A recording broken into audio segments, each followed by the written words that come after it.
King episode 2. அமைதியாக யோசித்த ஹரிஷ், நான் நாளைக்கு உங்களை வந்து மீட் பண்ணுறேன். அப்புறம் தாத்தா, நாம் இதை பற்றி நிறைய பேச வேண்டியிருக்கு என்று பதில் மெசேஜ் அனுப்பினான். என்னோட தாத்தா ஃபேமிலியிலிருந்து என்னை விரட்டி அடித்தப்போ என்னோட கையில் எதுவுமே இல்லை. எல்லாத்தையுமே இழந்த வேதனையை சமாளிக்கிறதுக்கு நான் எந்த உணர்வுமே இல்லாமல் மறத்து போக வேண்டியிருந்துச்சு. இதில் சோகம் என்னன்னா, அது சந்தனாவோட நடந்த என்னோட கல்யாண வாழ்க்கையையும் என்னோட கரியரையும் சேர்த்து பாதிச்சது.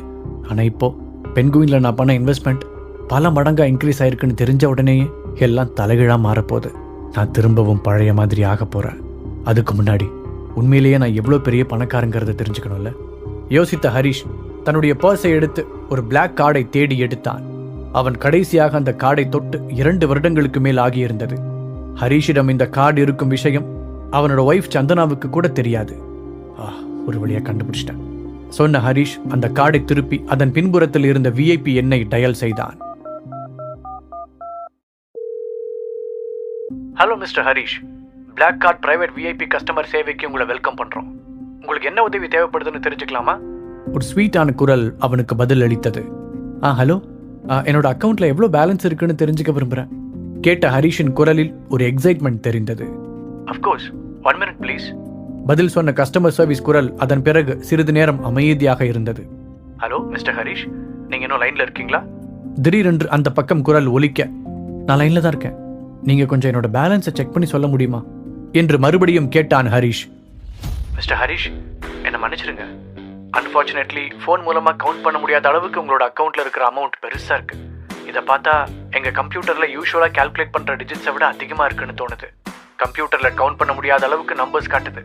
ஸோ உங்களோட கரெக்டான பேலன்ஸ் என்னன்னு தெரிஞ்சுக்க நீங்க நேர்ல வந்து எங்க விஐபி ஆஃபீஸ்ல இருக்கிற ஒருத்தரை சந்திக்கணும். இது உங்களுக்கு ஓகேவா இருக்குமா? அந்த கஸ்டமர் கேர் பெண் சொன்னதை கேட்ட ஹரிஷுக்கு ஒரு நிமிடம் என்ன ரியாக்ட் செய்வதென்றே தெரியவில்லை. அவனுக்கு புறைக்கேறி இருமியபடி, எக்ஸ்கியூஸ் மீ, என்னோட பேலன்ஸ்ல உங்க கம்ப்யூட்டர் ஹேண்டில் பண்றதை விட அதிகமான டிஜிட்ஸ் இருக்குன்னு சொல்றீங்க? அவன் நம்ப முடியாமல் கேட்டான். எஸ், ஆனா இப்படி கூட நடக்கும்னு எனக்கு இப்பதான் தெரியும். நான் இங்க கிட்டத்தட்ட 10 வருஷத்துக்கு மேல ஒர்க் பண்றேன். ஃபர்ஸ்ட் டைம் இப்படி நடந்து பாக்குறேன். மிஸ்டர் ஹரிஷ், என்னோட கெஸ்ஸிங் சரியா இருந்தா நீங்க தான் இந்த ஸ்டேட்டோட பெரிய பணக்காரர்னு நினைக்கிறேன் அந்த பெண் ஆச்சரியத்துடன் கூறினாள். போனை கட் செய்த பிறகு எக்ஸைட்மெண்ட் தாங்க முடியாமல் யாஹூ என்று கத்தினான் ஹரிஷ். அதே நேரத்தில் ரூம் கதவின் அந்த பக்கத்தில் இருந்து தர்ஷினியின் குரல் கேட்டது. சந்தனா, இதை கேட்டியா? உன்னோட ஹஸ்பண்ட் பேங்க்ல இருக்கிற அக்கௌண்ட் பேலன்ஸை செக் பண்றார். நினைக்கவே சிரிப்பா இருக்கு என்று கிண்டலாக கூறினாள். அதை கேட்டு திருதிருவென்று முழித்த ஹரிஷ் கதவை திறந்து கொண்டு சந்தனாவிடம் ஓடினான். சாரி, கொஞ்ச நேரத்துக்கு முன்னாடி நான் ஒட்டு கேட்கணும்னு நினைக்கல. ஆனா உன்னோட கம்பெனிக்கு 4 கோடி ரூபாய் தேவைப்படுது, இல்லாட்டி திவால் ஆயிடும்னு நீ சொன்னதை நான் கேட்டேன். இந்த ப்ராப்ளத்தை சால்வ் பண்ண என்னால முடியும் என்று சந்தனாவிடம் ஹரிஷ் சொன்னதை கேட்டு தர்ஷினி வெடித்து சிரித்தாள். எது, நீ சந்தனாவுக்கு ஹெல்ப் பண்ண போறியா? ஹரிஷ், உனக்கு பைத்தியம் பிடிச்சிருக்குன்னு நினைக்கிறேன்.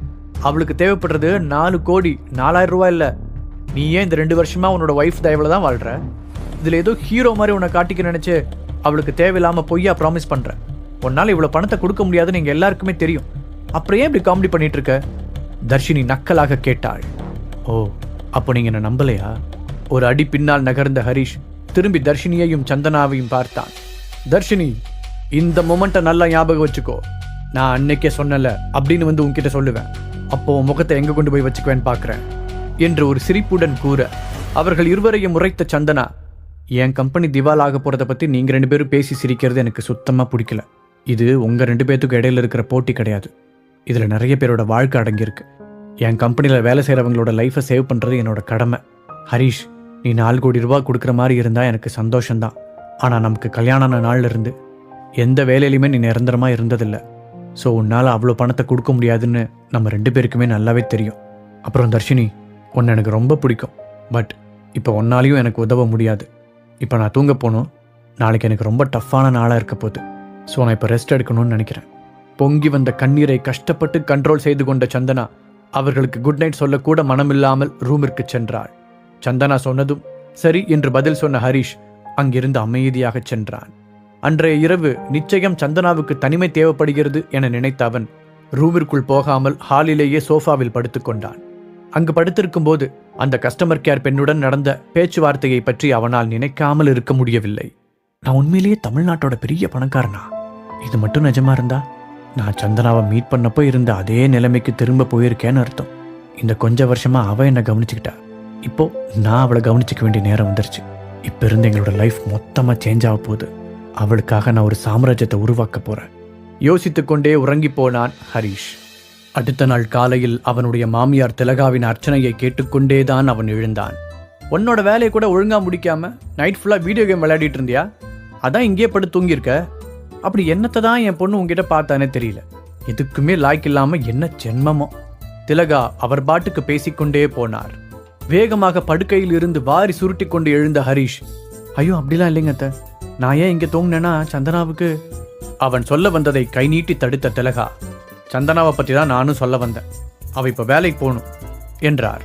சரி, நான் போய் அவள் என்ன பண்ணுறான்னு பார்க்குறேன். ஹரிஷ் சொல்ல, ரொம்ப நல்லது. அப்புறம் இன்னைக்கு அவளோட கார் எனக்கு தேவைப்படுது. அதனால நீ அவளை கொண்டு போய் ஆஃபீஸில் ட்ராப் பண்ணிடு என்று கட்டளையிட்டார். ஓகே, பட் என்கிட்ட கார் இல்லையே, நான் பழைய பைக் தானே வச்சிருக்கேன். ஹரிஷ் தயக்கத்துடன் இழுத்தான். அதான் அது இருக்குல்ல, அப்புறம் என்ன, இன்னும் எதுக்காக வெயிட் பண்ணிட்டு இருக்க? போய் என்னோட ஒய்ஃபை கூட்டிட்டு போ என்று திலகா கூறினாள். நான் இதோ இப்பவே போறேன். வேகமாக சென்றவன் தங்களுடைய ரூம் கதவை தட்டினான். சந்தனா, எந்திரிச்சிட்டியா? ஹரிஷ் கேட்டதும், ஆமா, நான் லேட்டாக தான் எந்திரிச்சேன். எனக்கு இப்போ பேசுறதுக்கு நேரம் இல்லை, நான் சீக்கிரமா ஆஃபீஸ் போகணும். உள்ளிருந்து சந்தனாவின் குரல் டென்ஷனுடன் வெளிப்பட்டது. அதை பற்றி தான் நானும் சொல்ல வந்தேன். உங்க அம்மாவுக்கே உன்னோட கார் தேவைப்படுதான், அதனால நான் உன்னை ஆஃபீஸில் ட்ராப் பண்ணிடுறேன் என்றான். சந்தனா கதவை திறக்கவும் அவளை பார்த்த ஹரிஷ் அப்படியே வாயை பிளந்தான். ப்ரொஃபஷனல் லுக்கில், அழகான பின் ஸ்ட்ரைப் சூட்டில் அப்படியே ஏஞ்சல் மாதிரி இருந்தவளிடமிருந்து அவனால் கண்களை எடுக்க முடியவில்லை. நீ ரொம்ப அழகா இருக்க, ஹரிஷ் வாய்விட்டு கூறினான். தேங்க்ஸ், பட் இதை பற்றி நாம வண்டியில் போகும்போது பேசிக்கலாமா? இப்போ எனக்கு லேட் ஆயிடுச்சு. வாட்சை பார்த்தவாறு சொன்னாள் சந்தனா. அஃப்கோர்ஸ், போலாம் சொன்ன ஹரிஷ் வேகமாக சென்று அவனுடைய பைக்கை ஸ்டார்ட் செய்தான். சந்தனா அவனுக்கு பின்னால் ஏறி உட்கார்ந்ததும், இந்த ஃபீலிங் எனக்கு ரொம்ப பிடிச்சிருக்கு. இந்த நிமிஷத்துல இருந்து உன்னை பார்த்துக்கிற பொறுப்பை ஃபுல்லாக நான் ஏற்றுக்கிறேன். சந்தனா, இனிமே நீ விரும்புகிற அதே பழைய ஹரிஷை நான் மாறப்போகிறேன். மனதிற்குள் உறுதி எடுத்துக்கொண்டான் ஹரிஷ். டிராஃபிக்கில் நிற்கும் பொழுது சந்தனா அவளுடைய கீழ் உதட்டை கடிப்பதை பார்த்தவன் அவளிடம் திரும்பி, என்னாச்சு சந்தனா, நீ அழகா இருக்க, பட் நீ ஏதாவது ப்ரெஷரில் இருக்கும்போது தான் உன் உதட்டை கடிப்பேன்னு எனக்கு தெரியும் என்று கேட்டான். ஆமாம் ஹரிஷ், நான் கொஞ்சம் ப்ரெஷரில் தான் இருக்கேன். இன்றைக்கி காலையில் திரும்பவும் நான் ஸ்டேட்மெண்ட் செக் பண்ணேன். நான் பயந்த மாதிரியே தான் நடக்க போகுது. எப்படியும் இந்த 1 வீக்குள்ளே நான் எதிர்பார்க்குற மாதிரி இன்வெஸ்டர் கிடைக்க போகிறதில்ல. அநேகமாக இந்த வார கடைசியில் நாங்கள் திவால் ஆக போகிறத அஃபிஷியலாக அனௌன்ஸ் பண்ண போகிறோம். இன்றைக்கி ஆஃபீஸில் முக்கியமான ஷேர் ஹோல்டர்ஸ் மீட்டிங் நடக்க போகுது. எங்கள் கம்பெனியோட சேர்மனாக நடந்த எல்லா தப்புக்கும் நான் தான் பொறுப்பேற்றுக்கணும். அதோட எங்கள் ஸ்டாஃப்ஸோட நிலைமையை நினச்சி எனக்கு ரொம்ப கஷ்டமாக இருக்குது. இது எல்லாமே என்னோட தப்பு தான். சந்தனாவின் குரலில் சோகம் தெரிந்தது. நடந்த பிரச்சனையில் உன்னோட தப்பு எதுவும் இல்லை சந்தனா, ஹரிஷ் ஆறுதலாக சொன்னான். ஆமாம், பட் ஒரு கம்பெனியோட சேர்மனாக அங்கே நடக்கிற எல்லாத்துக்கும் பொறுப்பேற்றுக்க வேண்டிய கடமை எனக்கு இருக்குல்ல கூறிய சந்தனா கிரீன் லைட் எரிவதை பார்த்து, ஹரி நீ கொஞ்சம் ஃபாஸ்ட்டாக போறியா, எனக்கு ஆஃபீஸ்க்கு லேட் ஆச்சு என்றாள். தலையாட்டிய ஹரிஷ் வேகத்தை அதிகப்படுத்த சீக்கிரமாகவே அவர்கள் சந்தனாவின் அலுவலகத்தை வந்தடைந்தனர். ஹரிஷின் இடுப்பில் இருந்து கையை எடுத்தபடி இறங்கிய சந்தனா, நீ இவ்வளோ ஃபாஸ்ட்டாக என்னை கொண்டு வந்து ஆஃபீஸில் விடுவேன்னு எதிர்பார்க்கவே இல்லை. இப்படின்னு தெரிஞ்சிருந்தா உன்னை முன்னாடி இருந்தே என் ஆஃபீஸ் கொண்டு வந்து ட்ராப் பண்ணுன்னு சொல்லியிருப்பேன் என்று சிரித்துக்கொண்டே கூறினாள்.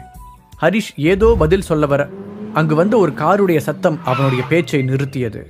ஹரிஷும் சந்தனாவும் திரும்பி பார்க்க அவர்களுடைய லெஃப்ட் சைடில் ஹரிஷுடைய பழைய பைக்கிற்கு அருகில் ஒரு புத்தம் புதிய BMW கார் வந்து நின்றது. அதன் கதவு திறக்கப்பட்டதும் கோட் சூட் அணிந்த ஒரு உயரமான மனிதன் இறங்கினான். ஹாய் அசோக். காரிலிருந்து இறங்கியவனை பார்த்து ஃப்ரெண்ட்லியாக புன்னகைத்தாள் சந்தனா. ஹரிஷ் இருப்பதையே கண்டுகொள்ளாத அசோக் வேகமாக சந்தனாவிடம் போய் அவளுடைய கையை குலுக்கி அவளை கட்டிப்பிடித்து, குட் மார்னிங் சந்தனா, உன்னை பார்த்ததில் ரொம்ப சந்தோஷம் என்றான். அதன் பிறகு மெதுவாக ஹரிஷ் பக்கம் திரும்பி பார்த்து முகத்தை சுளித்த அசோக், ஏன் சந்தனா, உனக்கு ஒரு நல்ல கேபே கிடைக்கலையா? சொல்லியிருந்தா நான் கூட வந்து உன்னை பிக்கப் பண்ணியிருப்பேனே, போய் இந்த மாதிரி ஒரு மோசமான பைக்கில் வந்திருக்க என்று கேட்டான்.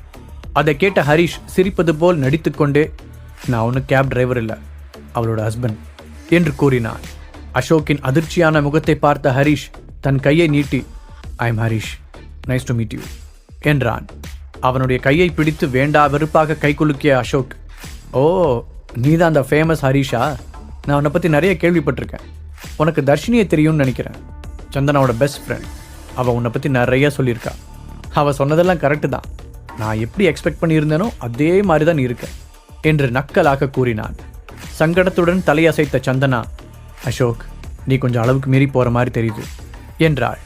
நான் சும்மா ஹரிஷ் கூட விளையாண்டேன் சந்தனா, அவர் ஒன்றும் அதை சீரியஸாக எடுத்துக்க மாட்டார் இல்லை ஹரிஷ் என்று ஹரிஷை பார்த்து கேட்டான். தலையாட்டிய ஹரிஷ், ஆமாம், எனக்கும் ஜோக்கர்ஸை பிடிக்கும் என்றான். அவன் சொன்னவுடன் அசோக்கின் முகம் லேசாக மாறியது. சீக்கிரமாகவே தன்னை சமாளித்துக் கொண்டவன் சந்தனாவை பார்த்து, சந்தனா, எல்லாத்த பற்றியும் நான் கேள்விப்பட்டேன். உன்னை நினச்சா எனக்கு ரொம்ப கஷ்டமாக இருக்கு. அதனால் உனக்காக நான் ஒன்று வாங்கிட்டு வந்திருக்கேன் என்று சொல்லிவிட்டு அவனுடைய கார் கதவை திறந்தான். அதிலிருந்து ஒரு கிஃப்ட் பாக்ஸை எடுத்து வந்த அவன் ஒரு வித்தியாசமான சிரிப்புடன் அதை சந்தனாவிடம் கொடுத்தான்.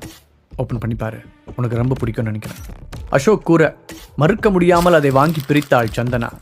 ஓ மை காட், நான் பார்த்ததுலேயே ரொம்ப அழகான நெக்லஸ் இதுதான். அசோக், நீ தேவையில்லாமல் அதிகமாக செலவு பண்ணியிருக்க. இது ரொம்ப காஸ்ட்லியான கிஃப்ட். சந்தனா ஆச்சரியத்துடன் கூறினாள். உனக்கு இது பிடிக்கும்னு எனக்கு நல்லா தெரியும், அசோக் பெருமையாக கூறினான். இதையெல்லாம் பார்த்து கொண்டிருந்த ஹரிஷின் முகம் இறுகியது.